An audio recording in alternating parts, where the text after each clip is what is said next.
we talked, and of course, generally speaking, if we go to the next one, please. Let go is referring to empowering God. Letting go means to humble ourselves, because the first step to inheriting the kingdom of God is to humble ourselves. Blessed are the poor in spirit. Letting go enables God then to work in our life, and He works through us. He molds us. He molds our character. He molds our days. He molds everything in our life to become slowly more and more like Him. So empowering God, let God is enabling God, and letting good is finally seeing the goodness of God's mercies and God's blessings and God's miracles in our life. But unfortunately, we don't always and automatically end up seeing all of God's blessings in our life. So there is some responsibilities that we need to do.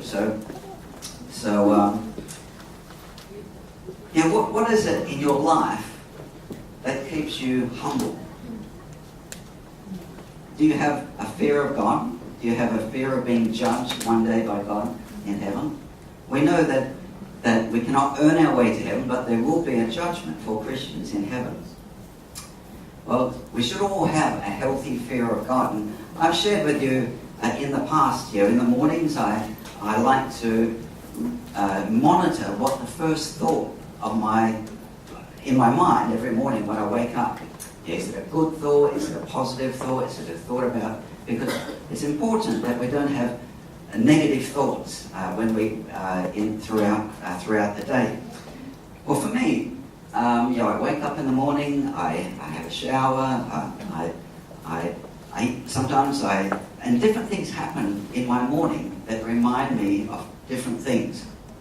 If I have Vegemite on my sandwich, on my toast, I always pray for, I won't mention the name, but people in this church who've given me jars of Vegemite when they went to Australia before. And so when I put my aftershave on, I pray for, I won't mention the name because he gave me aftershave. So when certain things happen, I pray for people, and it reminds me to pray for other people, and begins a good cycle in my day to remind me to pray. Well, I wasn't born with a silver spoon. I don't know about you, but I was not born with a silver spoon. But when I was 18 years old, I lived in a communal dormitory at university, and sharing with 5 other people from 5 other countries, and really it was a survival of the fittest, because everybody was independent. They were all young. Nobody really looked after anything, and the place was dirty. But one thing I got from those days was I got a spoon from that dormitory when I was 19 years old. And to this day, I use this spoon every morning. I eat my cereal in the morning, and this is my spoon. When somebody comes to my house, I tell them this is my spoon.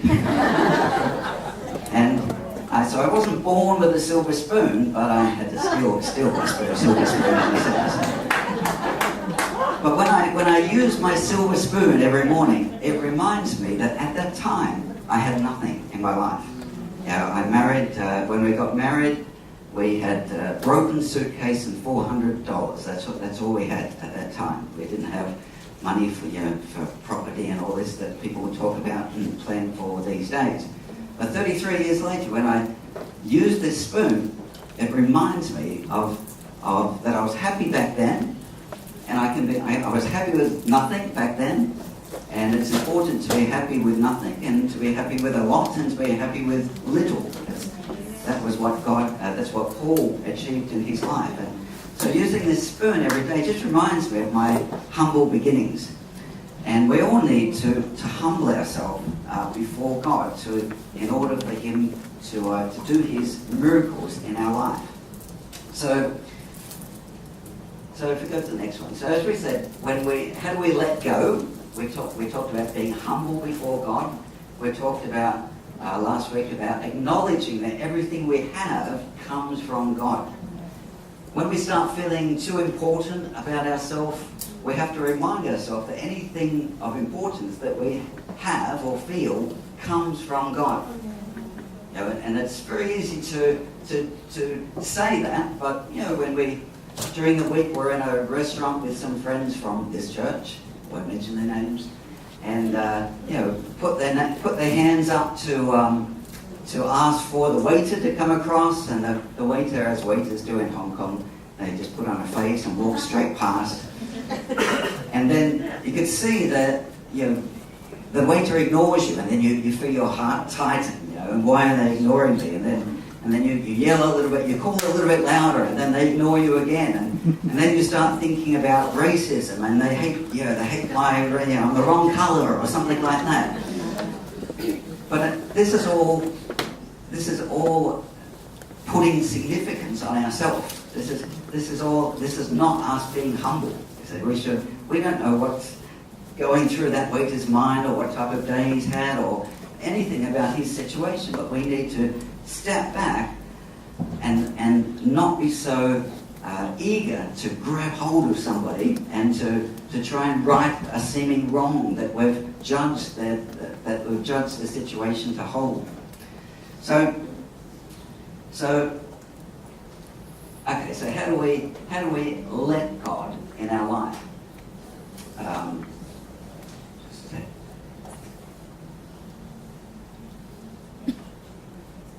So last week, very quickly, I'll go through to we talked about the way that we let God to do these things in our life is to learn about ourselves, to understand ourselves more.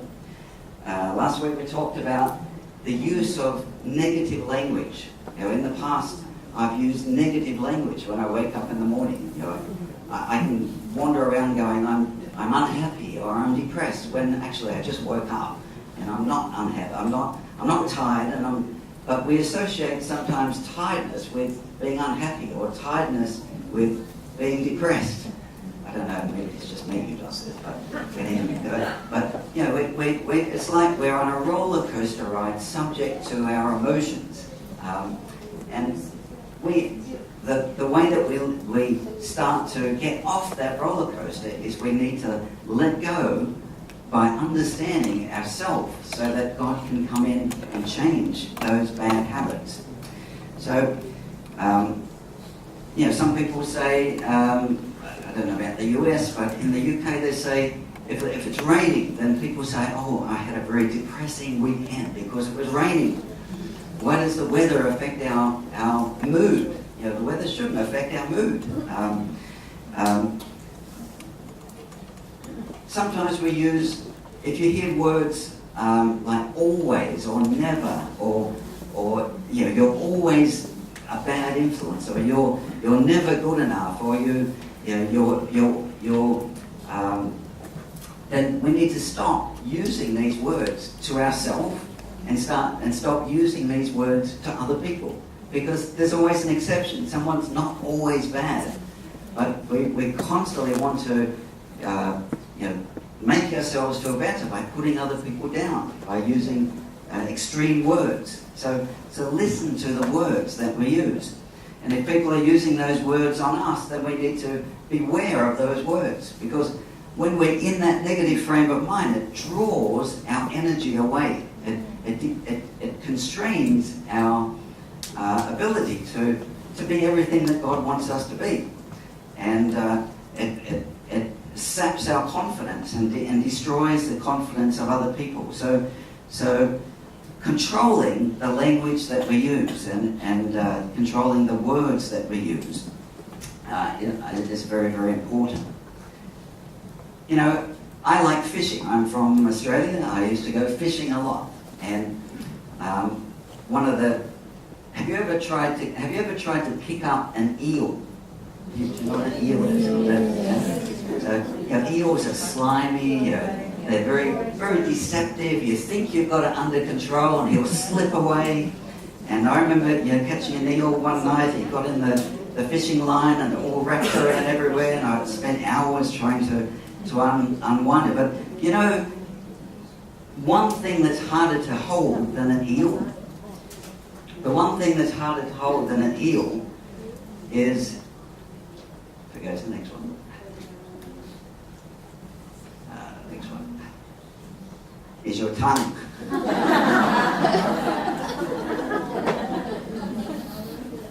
Now we can sit in here while we're not talking and say, oh, I can control my tongue. But once we get out into outside these four walls and nobody's watching us, and then it's very, very hard to control that. But the tongue, as we know in the Bible, can control our destiny, and it can control the destiny of other people. So managing and controlling the use of debilitating words in our life is very, very important. So be conscious of the words you use on other people and the words that people are using on you. Okay, if we go to the next day. So we choose, the second way that we let God work in our life is to not be a victim of our emotions. As we said, our emotions are not reliable. They're up and down. For some of us, they're up and down more than others, but emotions are not a true barometer of our life and our circumstance. Sometimes we feel close to God and we feel very holy, but other times we can't feel God at all. Maybe because of the circumstances, maybe because our hormones, I don't know. We all have different hormones. I know males and females have hormones. But the fact is, God never leaves or forsakes us. He's the same every day, regardless of how we feel. And when we're happy, it's much easier to be kind and considerate to other people. But when we're not happy, we've got some stress. Coming here, I was running late to get to church, and it was very tempting. I had all these, it was like an army of people standing and walking, looking at their phones, and all mindlessly. And I'm thinking, I've got to get to church. There's 100 people waiting for me to talk at church. And I was tempted to, but we have to step back from that emotion and just let God. And we made it. But many times we try and take control of that situation, but God is in control. Amen. So becoming more engaged and more responsible for what we say and do, including, as I said, identifying bad habits. I spoke to a friend this week. I haven't spoken to her for a few years, but I've known them about 30 years, and she's a lovely lady. She was very good to me when I was a teenager in my early 20s, helped me a lot. But she's when I knew her when I was 19, she had a boyfriend who was smoked drugs and who he was a bikie and not saying all bikies are bad or anything like that, but you could see that he had some challenges in his life. Yes, you come home from the cemetery for lunch and smoke his marijuana, and even though I was fairly naive, I could see that there was a challenge, and he would get aggressive towards her. And she's had many boyfriends, gone through that cycle so many times over the 30 years that I've known her, always being attracted to a person who doesn't respect her. And I was so thankful when I spoke to her this week that she said, I don't need men in my life. We've been praying for her for 30 years, and she's not yet a Christian, but the first step is to realize that a man is not going to solve her problems. She needs somebody who's going to respect her in her life. And my prayer is that she will come to know God very soon. But breaking a habit is very important. Identifying a bad habit, an unhealthy habit, a thinking habit, or a doing habit is very important for letting God's blessings come into our life and letting God fulfill His purpose in our life.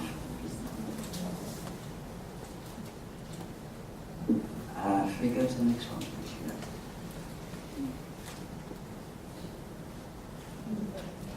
Where are we? So we are the creator emotions. We should not be the victim.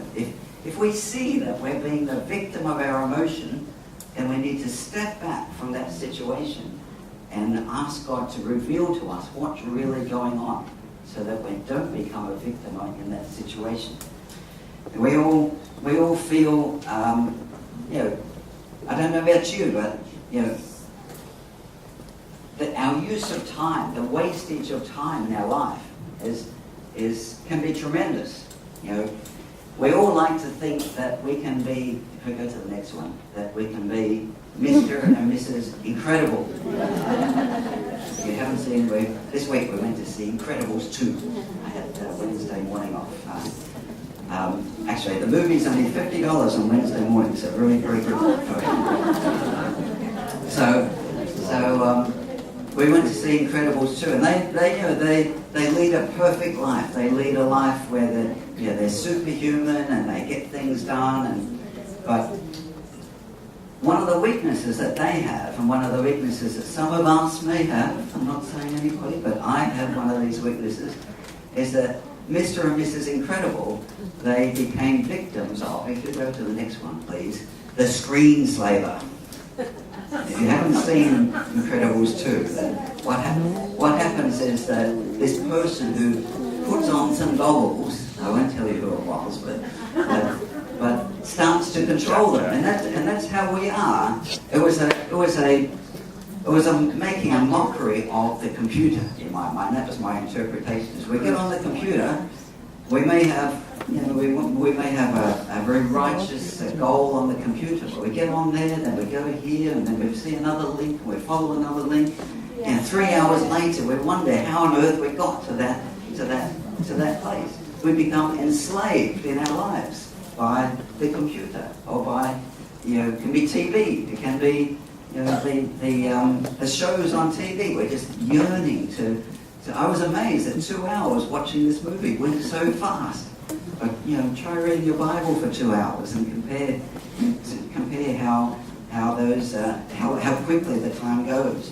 So don't become a screenslaver to anything in your life except worshiping God, except loving God, because only then can we be freed up to love other people as He loves us. Another, if we go to the next one, please. So this lady, I saw this in the paper this week. She was a lady about 35 years old. She was in debt. She'd been working for like 10 years since leaving university. And the headline was that she found a spare $6,000 Australian dollars, but $6,000, and she had no idea about money. She's not a Christian. She didn't pray, and God didn't do a miracle in her life. What really caught my attention was she said that she has always been disengaged from her finances. Disengaged from her finances. That means she spent her money and never thought about how she's going to pay the bill. She never thought about a budget, never thought about counting her money. She was disengaged. The way she found $6,000 was she went and got some education about managing her money, some very basic education about managing her money. But many of us, we go through life disengaged with different areas of our life, thinking, or not even thinking, or that there will be any consequences for our actions.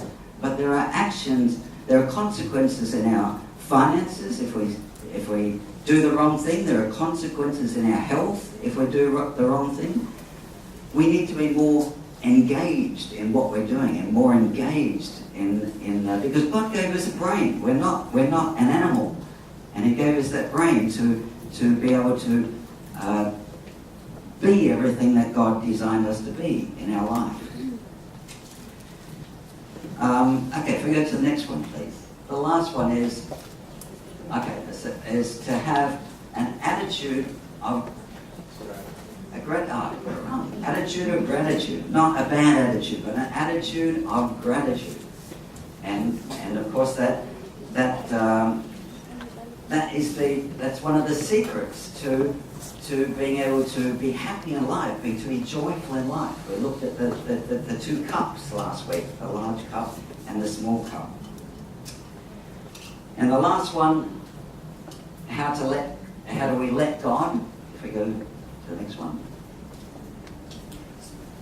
Okay, so give thanks for everything to God in the name of our Lord Jesus Christ. So just being thankful when we wake up in the morning. Thank you. Today is the day that the Lord has made. Let us rejoice and be glad in it. To acknowledge God's existence, God's influence in our day is a great start to the day. It's the beginning of being thankful. And when we're thankful, we're freed up to be happy. We're freed up to be a blessing to other people. We're freed up. We're thinking big. We're not just thinking small when we have an attitude of gratitude. So begin each day with a grateful heart. And finally, the last step in choosing, how do we go to the next one? Yeah. The last one is we should choose to be unoffendable. Choose to be unoffendable. How easily do we become offended? And the only reason we become offended is because we've got so much of ourselves in ourselves. We think so importantly of ourselves. But if we humble ourselves, then we will not be offended so easily. And this has really been helping me over the last few weeks. Last week, the 2 weeks ago, we were in Australia. I was visiting one of my relatives, and I've not had a good relationship with him all my life, but on this trip, but my heart is for him to know and his family to know Christ.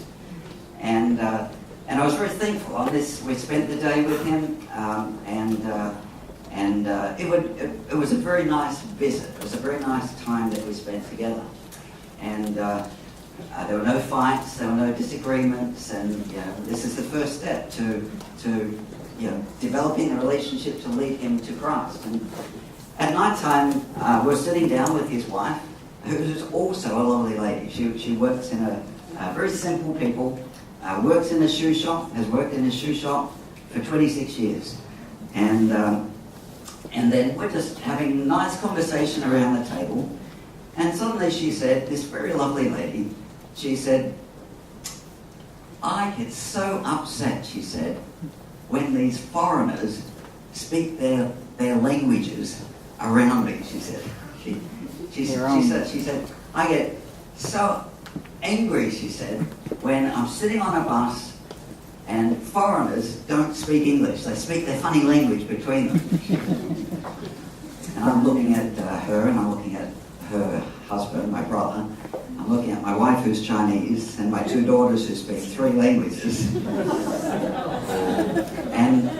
And she said, they even come into my shoe shop, she said, and they speak their language. It's so, and I don't know whether they're talking about me or they're talking what they're talking about, she said. And I'm eating my dessert bread, and I'm thinking, I wanted to get on my horse of righteousness, and I wanted to stand up for my family. I wanted to say, don't you know that the having people come into the country, is good for the economy? Don't you know that it creates jobs? Don't you know these things? That's because you've never been overseas. You've never been on a plane. But then I thought, no, I want to lead my brother to Christ. I want to lead the family to Christ. So I took a deep breath, and I looked at everybody at the table, and I looked up and I said, this ice cream really tastes good.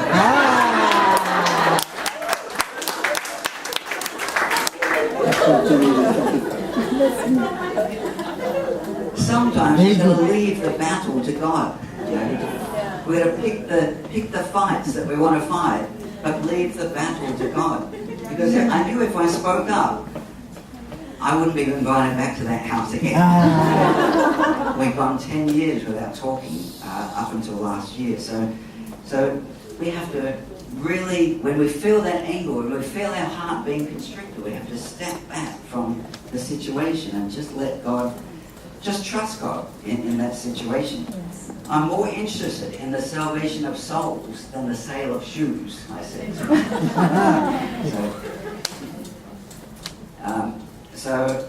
Okay, where are we? So if we go to the next one, please. So Jesus in John 2, 24, 25, if you can read that for me, 1, 2, 3, please.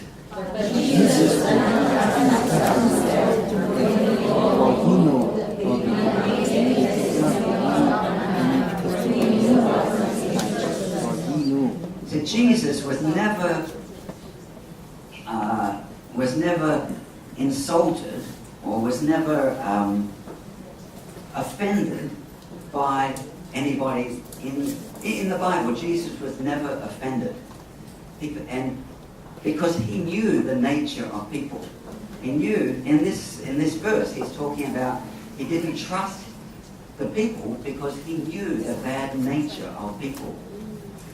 Now, if I knew this in my heart, I would have saved a lot of money over the years because I've trusted too many people in business and lost a lot of money by trusting them first instead of, like my wife, she's much better at breaking people down.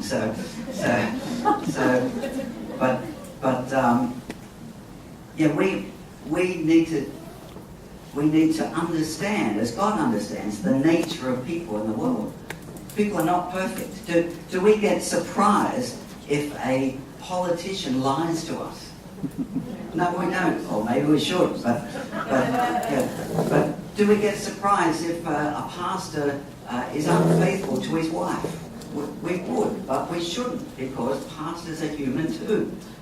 All of us fall short of the glory of God. Every person is a sinner, and so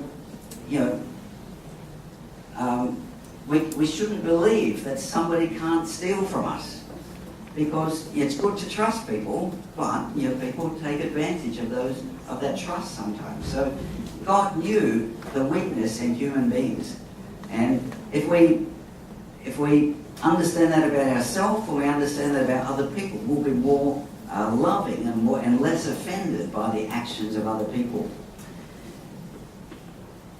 I hate, one thing I really hate in my house, I live on the 16th floor of a 50-story building, and in the window comes the smoke from the neighbour next door, cigarette smoke from the neighbour next door, and I hate that invading my privacy. And I've sometimes responded by calling out in a not so nice way to put that cigarette out.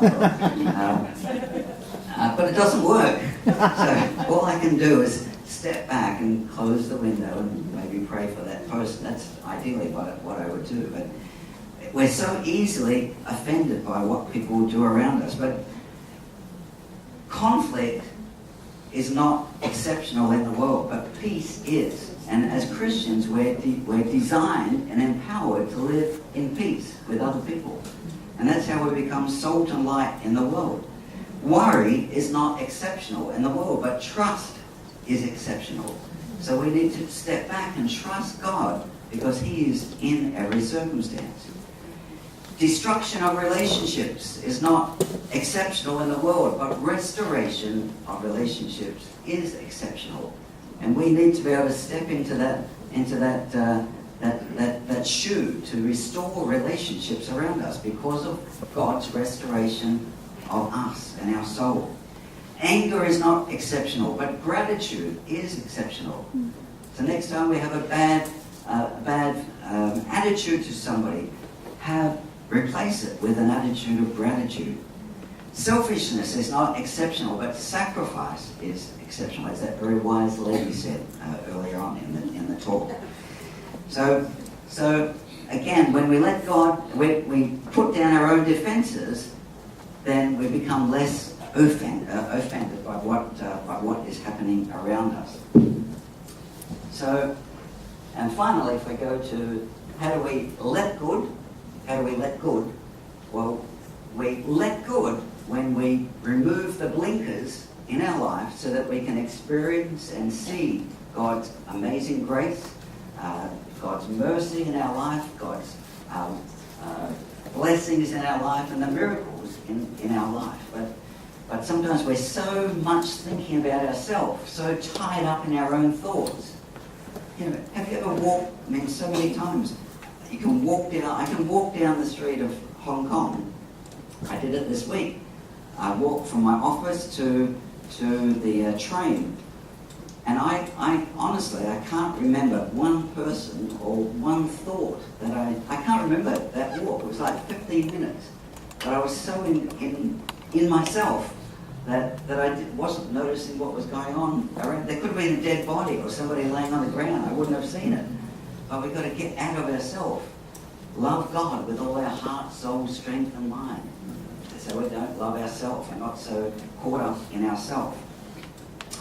So that's a bit extended from last week, but it's also looking back at what we did last week. So I want to continue the study by looking at Psalms 23.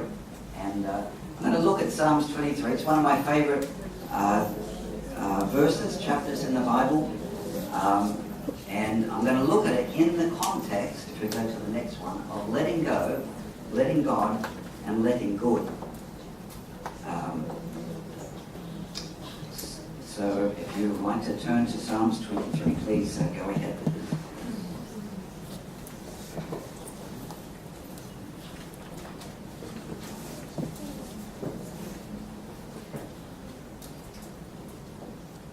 So if we go to the so what we're going to do is we're going to go through it, and I'll put it on the board line by line, but I'm going to expand on Psalms 23, but also look at it in the context of let go, let God, let good. Where the blue is all about me, the red is all about God, and the green is all about the blessings that come from God, what God does in our life. So if we go to the next one, please. So the Lord is my shepherd. So what is God to you? David is saying that the Lord is his shepherd. Now, a sheep fully trusts the shepherd. A sheep depends on the provision and the guidance and the protection of the shepherd. But if you open the gate, I used to live on a farm or near farms, if you open the gate, the sheep will escape. And what happens when the sheep escapes? Maybe he gets eaten by a wolf, gets eaten by a fox. So, but the sheep has a choice to stay and trust the shepherd or to turn away from the shepherd. David is saying that the Lord is his shepherd. Next time you have that feeling of disgruntledness or unhappiness, or you start to complain about something, ask yourself, is God your shepherd? Are you trusting him in that situation? The blessing, of course, is the green one. It's the shepherd. The Lord is God. And blue is all about ourselves. So good things come out of it. The sheep found that good things come out of obedience to the shepherd. Have you experienced good things that come out of your obedience to God? Bad things come out of disobedience to God. God gives us, that's why he says, if you love me, you will follow my commandments. You'll follow me. And he wants that because he wants goodness in our life. So what is the blessing in your life today? What is God offering you in your life today? If we go to the next one. I shall not want. Again, I is blue and not want. God is telling us the blessing here is that God is saying that we'll never want. That we'll never want. We'll never have something in our life that is crucial for our life, but not have it. It infers that we will never want anything. If we break it down further, it's actually saying that we'll never lack of anything good in our life. Sometimes we want things, we may even think we need things, but they're not good for our life. But God is, our shepherd is telling us, trust him. If it's good for our life, you'll have it.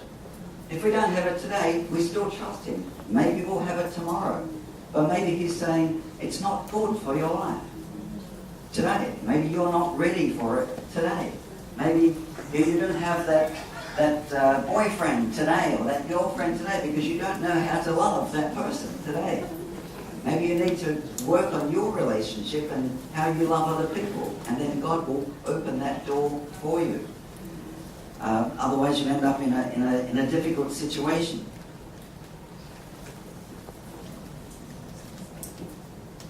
In fact, God tells us that he will give us not just what we need, but he will give us more than what we want, but at the appropriate time. He also says that that there's no need to fear any evil. If we go to the next one. So there's no need to fear any evil in our life, because God is the shepherd in our life, and he's protecting us as he protected the sheep. He maketh me to lie down in green pastures. God is offering us green pastures in our life. But my question is, where are you lying down today? Are you lying down in your pity? Are you lying down in your self-pity? Are you lying down looking at what you don't have in your life instead of what you do have in your life? Are you looking at the things, instead of looking at the blessings that you've got in your life? Are you looking at what other people have got in their life? Yesterday I met a couple, good friends, used to come to our church.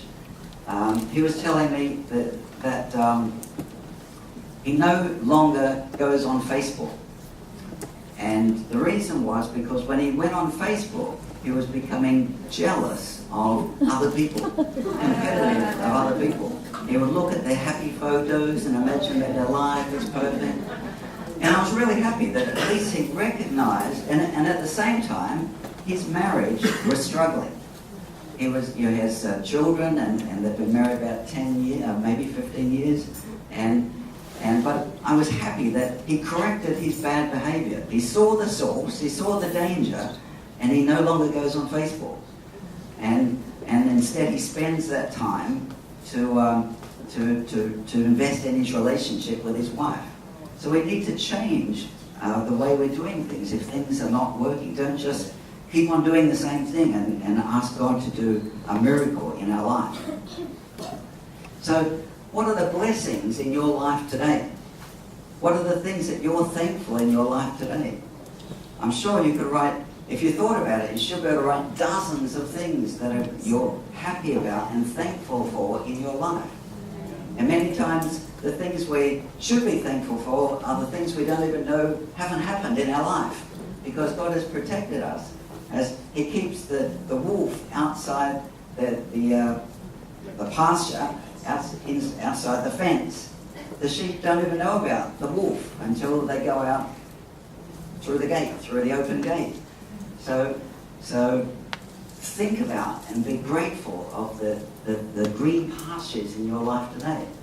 And that will help us to take our eyes off ourselves and put our eyes on other people. So,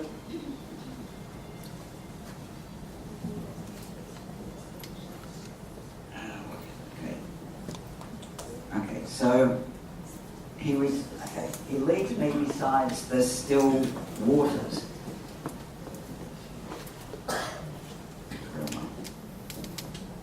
So, again, this is a verb. It's a blessing. The blessing is he leads us. But we have a choice to follow or not to follow.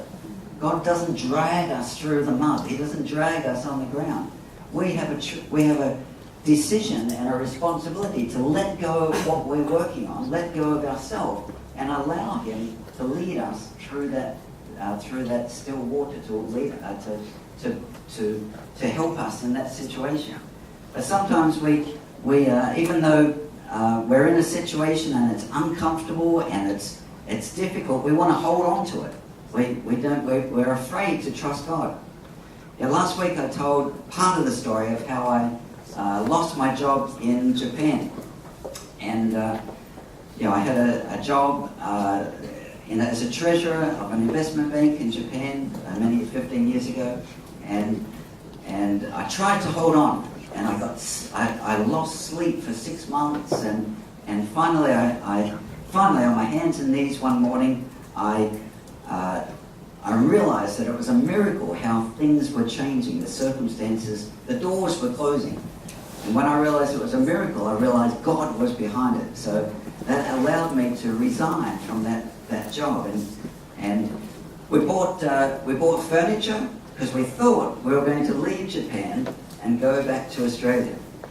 We have a house in Australia, so we bought furniture for the house in Australia to live happily ever after.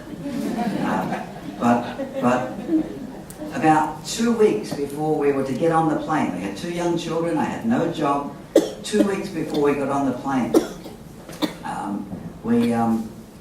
I really felt God say, you should go back to Hong Kong, not to Australia. So we had to change the ticket from Australia to Hong Kong. We had to sell the furniture we just bought because we didn't know where we were going to live in Hong Kong, but it's much smaller than my house in Australia.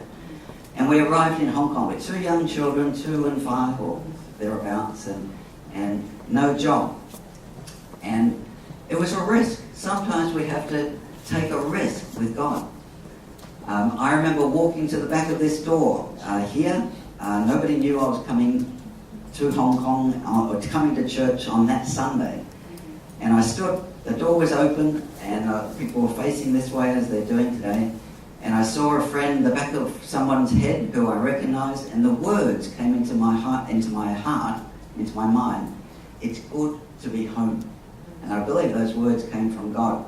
But even though God confirmed that this is where I should be, a week later I was sitting at home where we were living with Dinah's relative, 4 of us in one small bedroom, not knowing what the future held.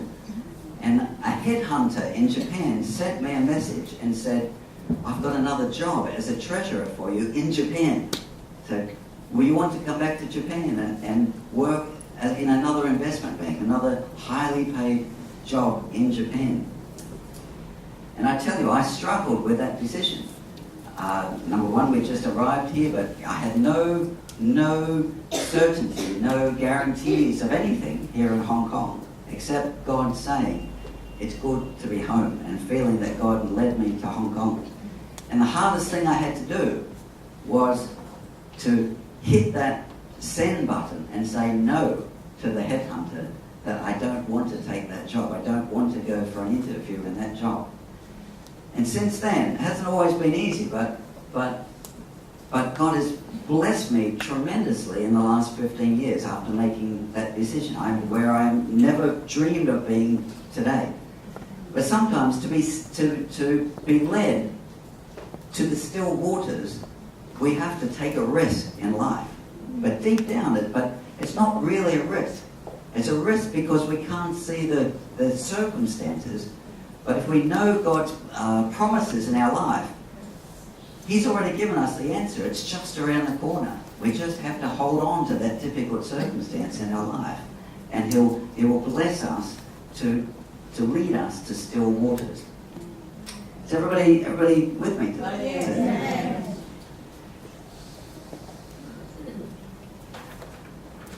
Bear with me, please.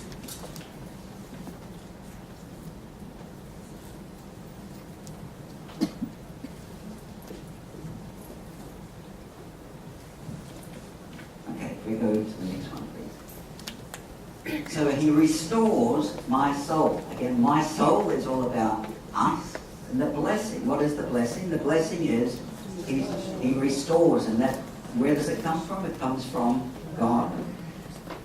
But again, we have to allow God to work in us. If we're not spending time with God, if we're not reading our Bible, if we're not praying, if we're not trying to draw closer to God, it makes his job more difficult to restore our soul. So we have a responsibility to let go of things that are holding us back from God restoring our soul and doing everything that he wants to do in our life.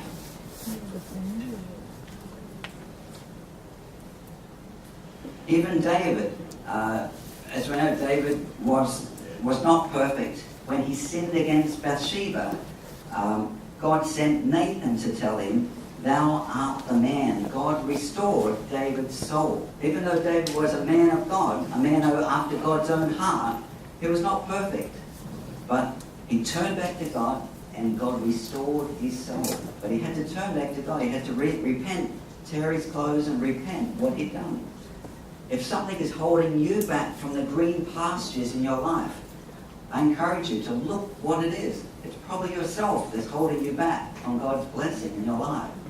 And open yourself up to change, and so that he can restore your soul and lead you to green pastures. So he leads me in the paths of righteousness for his name's sake. Again, it's a question of, do we follow our emotions? Do we follow the circumstances? Or do we trust God and allow him to work through those situations by allowing his love to come into that situation, so that his name can be glorified? Instead of trying to get involved in every issue that's happening around us, then many times we should be focusing on our own issues and not spending our time pointing fingers at other people, but pointing our fingers at ourselves and rectifying what's going on in our life. So Jesus was not offended. In John 13 is when Jesus was about to be crucified, and he told his disciples that they could not follow him. But Peter said, I will give my life for you. But Jesus knew what was about to happen, and he told Peter that he didn't get angry with Peter. He wasn't offended by Peter. He said, he simply explained to him that you will, before the cock crows 3 times, you will deny me. He didn't get angry with Peter. He didn't get offended, but he pointed out the facts to Peter. And in John 14, what happens? Jesus is then able to, because he kept that relationship, he was then able to bless him by saying the church will be built on Peter. So Jesus didn't get offended. And many times, if somebody says something to us that is not the way we're thinking, we need to stop being offended, give it back to God, and let him deal with it, so that we're not drawn into those situations. Next one, please. So, though I walk through this valley of the shadow of death, the blessing is, his promise is, we will fear no evil. So do you have any fears in your life today? What is the worst that can happen in your life today? It's a little bit like, I don't know if you've been to Disneyland on this trip to Hong Kong, or maybe in the US, but there's a ghost train in Disneyland, and on the ghost train there's many things that jump out as you go through the train. It's dark and you can't see what's around the corner, and things jump out and they scare you, but they can't really hurt you. And many times that's like our life, is we're worried about what's going to happen around the corner on the train. We're worried about things before it even happens. But the fact is that there is no need to fear, because God is already around the corner. Even when we run into difficult circumstances in our life, we find ourselves in difficult circumstances in our life. Many times we haven't asked God before we make the decisions that lead to those circumstances, but God will still lead us out of those circumstances if we ask him to do so, if we trust him to do so. The shadow of a snake will not hurt us. The shadow of a sword will not hurt us. The same as the shadow of the ghost train, what's around, will not hurt us.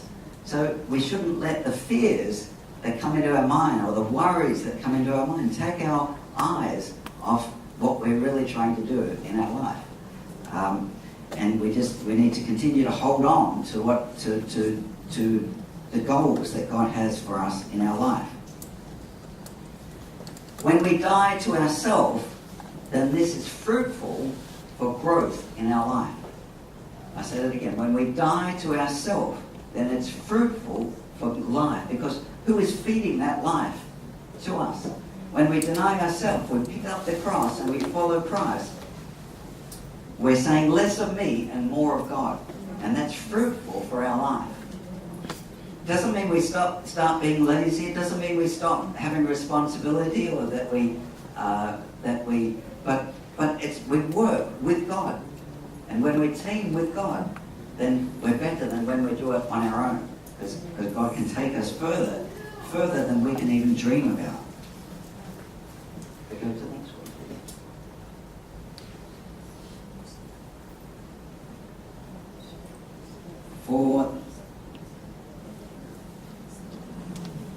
Okay.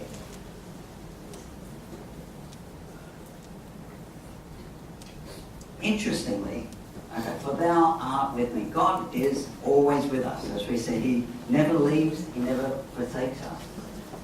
And on this walk, and it's interesting that it's a walk, it's not a run. It's not a run through the valley of death. It's a walk. It's a hand-in-hand walk with God. It's not a terrified walk. It's not that we want to close our eyes, but when we go through that walk with God, he can change us day by day to become more and more like him. But we want to run through. We want to sometimes take shortcuts to get out of a difficult situation in our life. But we need to walk through that situation. I was talking to somebody this week. His name is Roger. He has a 15-year-old daughter and a wife. He's got credit card debts. He's paying 50,000 Hong Kong dollars a month to pay off his credit card.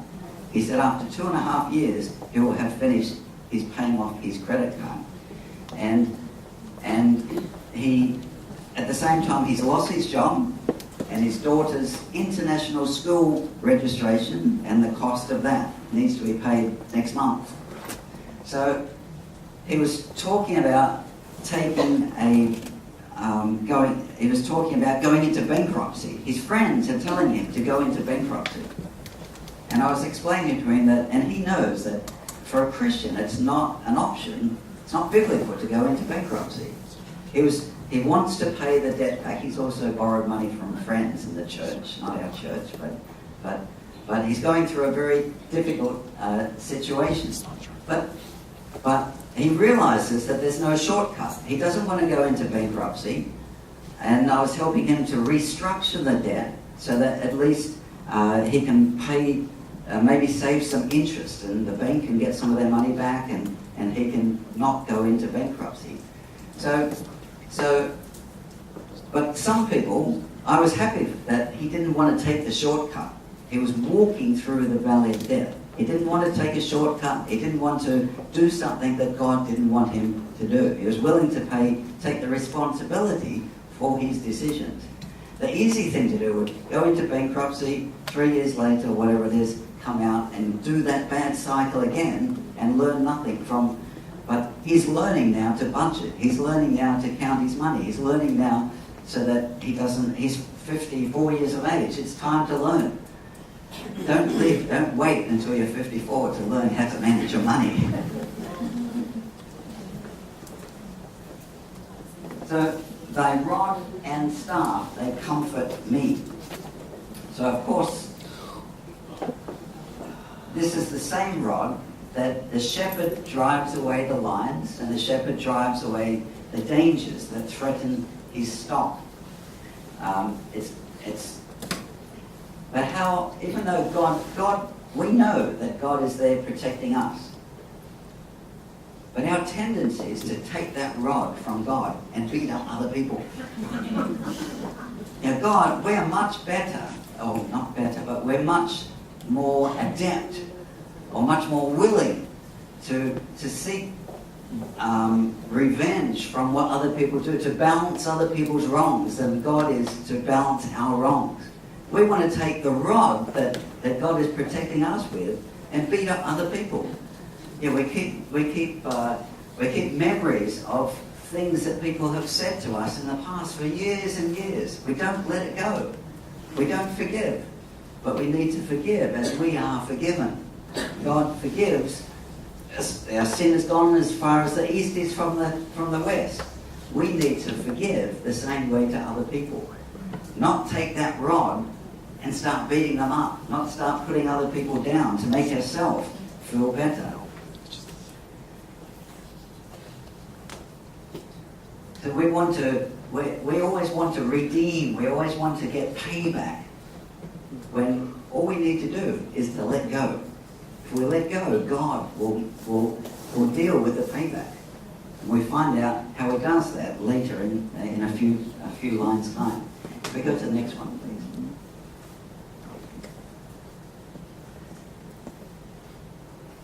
This is God getting His payback for the people who've done things wrong to us. Yes. We don't have to pick up the rod to beat up other people. If someone's hurt you, let it go. Just let God and let goodness come into your life. Because the promise is that He will prepare, what is the blessing? A table. And He will prepare, God will prepare for me in the presence, not just on our own, but in the presence of our enemies. That's a wonderful revenge.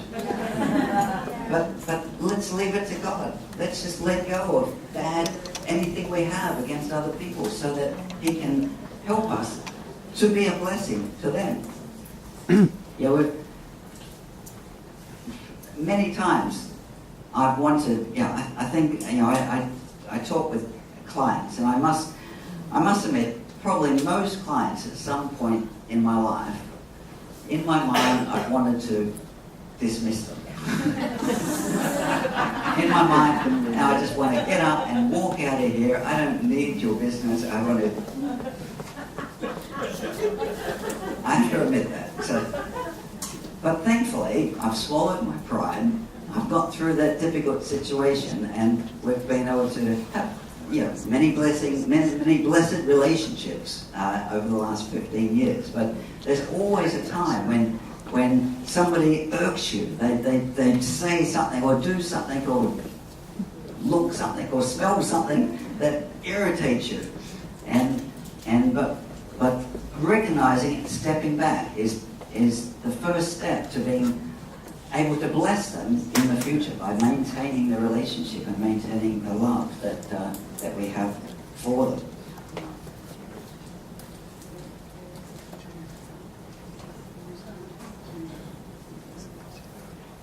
Next one. So thou anointest my head with oil, and go to the next one. My cup runneth over. So last week we had 2 cups. We had a large cup, a small cup. The small cup was full. When we tip the water from the small cup into the large cup, it's empty. It's half full or half empty. But God promises us that we will have a cup that runneth over. Is your cup running over today? How are you feeling about your blessings today? Is your cup half empty? What is the appropriate size for your cup? Well, I was thinking about that this week some more, and it really depends what, in order for our cup to runneth over, we have to think about what we're trying to fill our cup with. If we're filling our cup with eternal things that come from God, then our cup will runneth over. We fill it with God's love, we fill it with God's forgiveness, we fill it with the gifts that God gives us, then our cup will runneth over. But if we're trying to fill our cup with things that are not eternal. Marks and Spencer's does not fill our cup. M&M's don't fill our cup. Gucci handbags don't fill our cup. A perfect husband or perfect wife does not exist, but they don't fill our cup.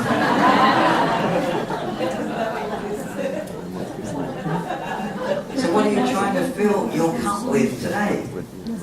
Because we can never fill our cup and experience a cup that runneth over if we're trying to fill it with the wrong things. God's promise is that there's enough for my cup to overfill and for your cup to overfill. There's no need to be competitive with other people. There's no need to be jealous with other people. God has a source to fulfill all of our cups and provide all of our wants in our life. There's enough for you. There's enough for your friends. There's even enough for your enemies. What's the next one? If you can. I love this one. So, the greatest abundance is but dry pasture to an evil man. So, again, if we don't have the heart of God, if we don't have an eternal perspective, it doesn't matter how much we have from the world.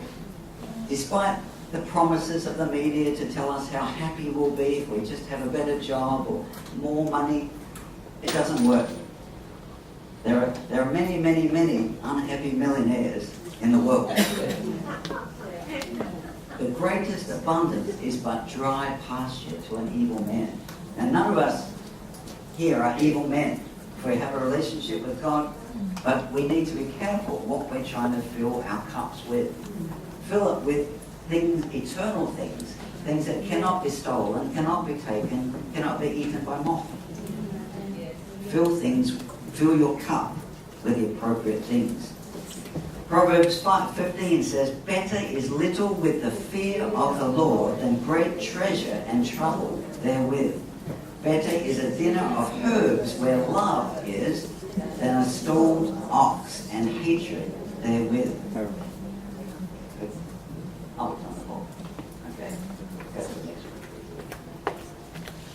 So what are the blessings that come from this? Humbling ourselves, recognizing God as our shepherd, asking Him to come into our life, the cup that runs over in front of and being in front of our enemies. Surely goodness and mercy shall follow me all the days of my life. It doesn't say we need to chase it. It says it'll follow us. It doesn't say it's going to follow everybody else. It's going to follow who? It's going to follow you, me, each one of us.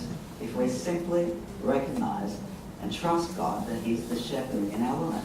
And how long will it be? Will it be just today? All the days of life. That's all we need. And even beyond all days of our life. Because what happens after we die? "And I will dwell in the house of the Lord forever."